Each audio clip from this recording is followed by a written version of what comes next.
इसके साथ साथ एक सवाल और ले लें, वो है साइफर का मामला। एफआईए ने जो रिपोर्ट जमा कराई है उसमें उन्होंने जिम्मेदार ठहराया है चेयरमैन तहरीक इंसाफ को भी और शाह महमूद कुरैशी साहब को भी। अब उनमें 17 को फर्द जुर्म आयद होनी है और उन्होंने उनके वकला ने कहा है कि जी उनको इस्तिस्ना हासिल था और इल्ज़ाम यह है कि तोड़ मरोड़ के पेश किया।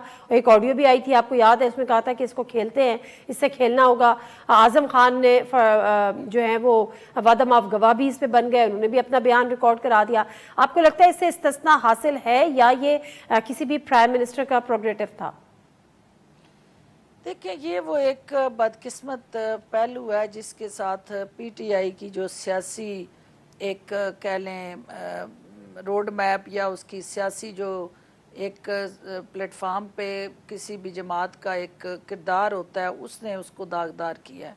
क्योंकि हुकूमतों में रहना और हुकूमतों के राज जो है, हेलो जी जी सुन रहे हैं हम आपकी बात जी, हुकूमतों में रहना और कोई भी प्राइम मिनिस्टर हो, कोई भी फेडरल मिनिस्टर हो या कोई ऑफिस बेरर जब उस आइन के ऊपर हलफ लेता है तो वो फिर उस राजदारी का हलफ उठाता है कि मेरा ज़ाती मफाद जो है वो कौमी मफाद पे हावी नहीं होगा।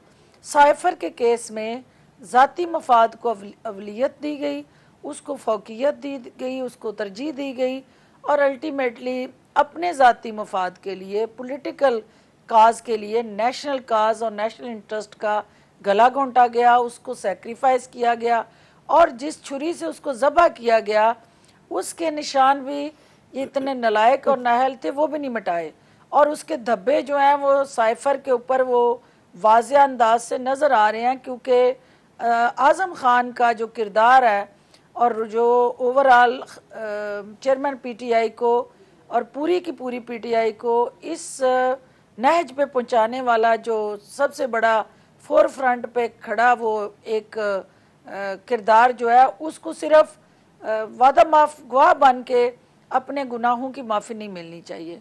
असल में इस पाकिस्तान का, इस कौम का और पीटीआई का जितना नुकसान उस फर्द वाहिद ने किया, क्योंकि उसने कैबिनेट को कैबिनेट के तौर पे ट्रीट नहीं किया, उसने ब्यूरोक्रेसी को अपना जाती मुलाजिम। आप ये किस फर्द वाहिद की बात कर रही हैं? चेयरमैन तहरीक इंसाफ की बात कर रही हैं?